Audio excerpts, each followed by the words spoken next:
हाड़ी जाति समाज ने अपनी कई मांगों को लेकर राजभवन के सामने धरना दिया। पूर्व नेता प्रतिपक्ष अमर बावरी ने भी धरना का समर्थन किया। उन्होंने कहा कि हाड़ी जाति समाज के सभी वर्गों को स्वच्छ रखने में अपनी महत्वपूर्ण भूमिका निभाता है, लेकिन यह समाज आज भी अपने अधिकारों से वंचित है।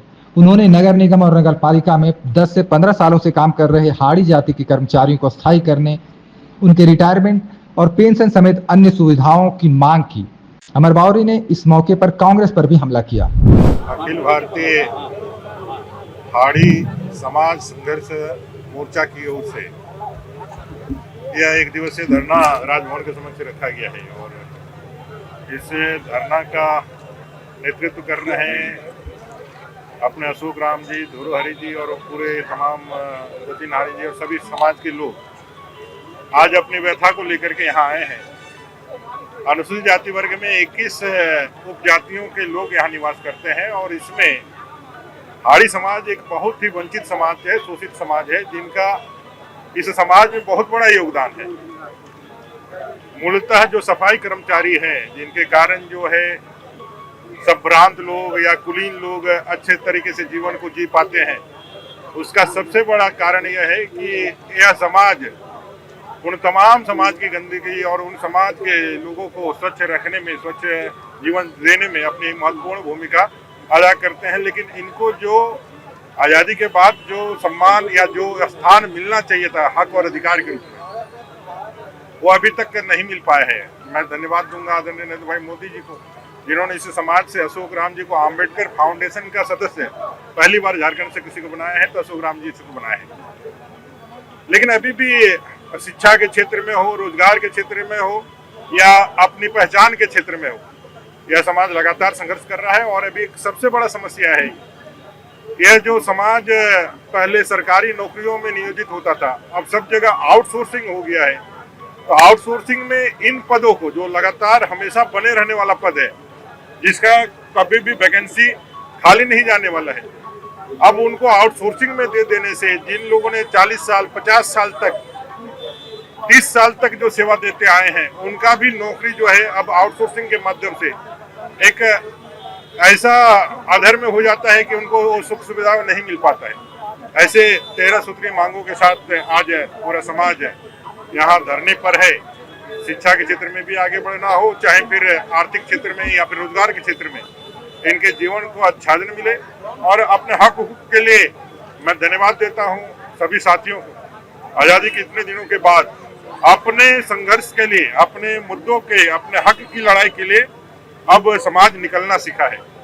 अब समाज आगे बढ़ करके बोलना सीखा है। पिछले दिनों महामहिम गवर्नर से मिलकर के उन्होंने अपनी समस्याएं बताई थी। आज धरना के माध्यम से सरकार से मांग करना चाहते हैं, क्योंकि विधानसभा स्थगित हो गया, नहीं तो विधानसभा के समय आग्रसित करने के लिए किया गया था। कुल मिलाकर के समाज संघर्ष करे, हम सब लोग साथ में हैं। उपेंद्र जी आए हुए हैं, जो अभी समन्वय समिति, अखिल भारतीय समन्वय समिति की ओर से भी हम लोगों ने कुछ दिन पहले धरना दिया था।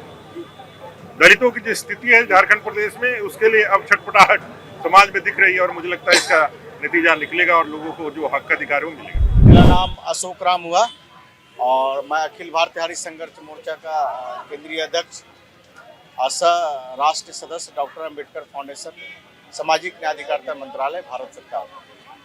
आज अखिल भारतीय हाड़ी संघर्ष मोर्चा के तत्वावधान में एक दिवसीय महाधरना का कार्यक्रम किया जा रहा है।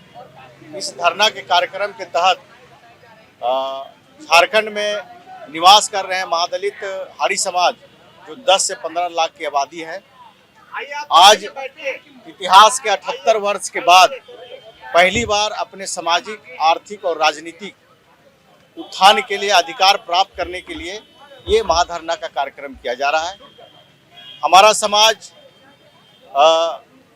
शोषित समाज है, वंचित समाज है, दलितों में दलित, महादलित समाज अंतर्गत में आते हैं। इनका सामाजिक स्तर बहुत ही निम्न है, शैक्षणिक जागरूकता की कमी है, आर्थिक रूप से बहुत कमजोर है।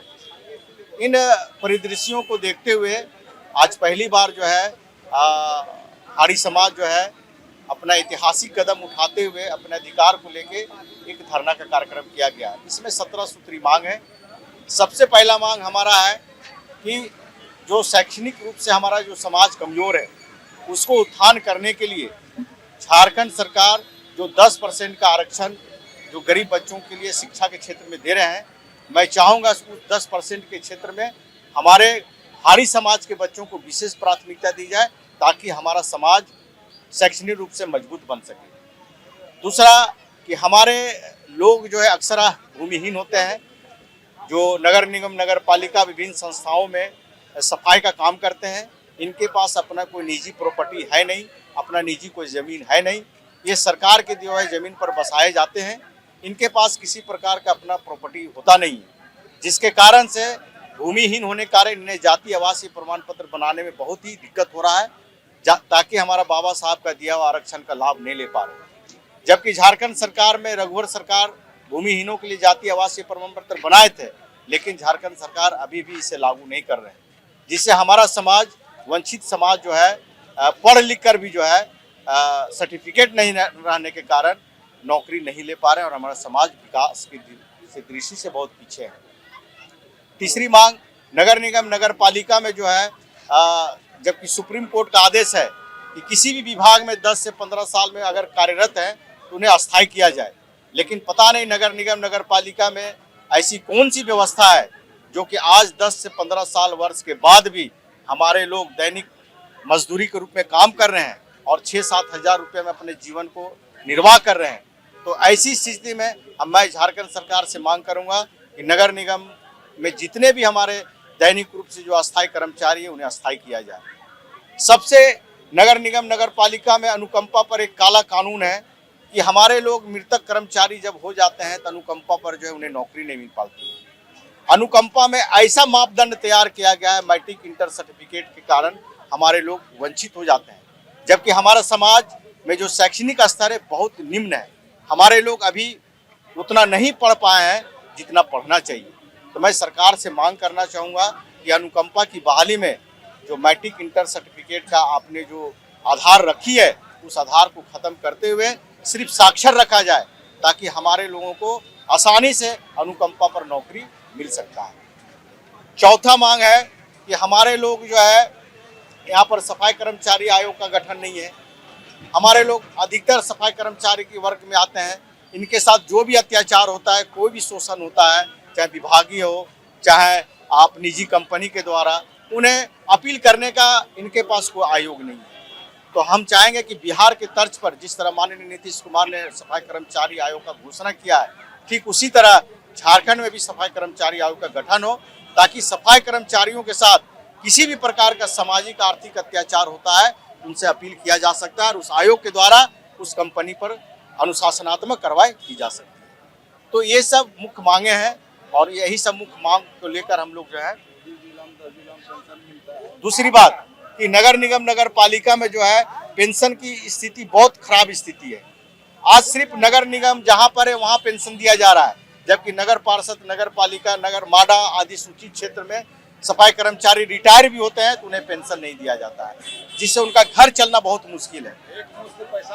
एक मुश्त पैसा भी नहीं दिया जाता है। रिटायर होने के बाद उनके पास एक मुश्त पैसा नहीं दिया जाता है। जो भी उनका जीपीएफ या अर्जित अवकाश या जो भी पैसा है उन्हें भुगतान नहीं किया जाता है।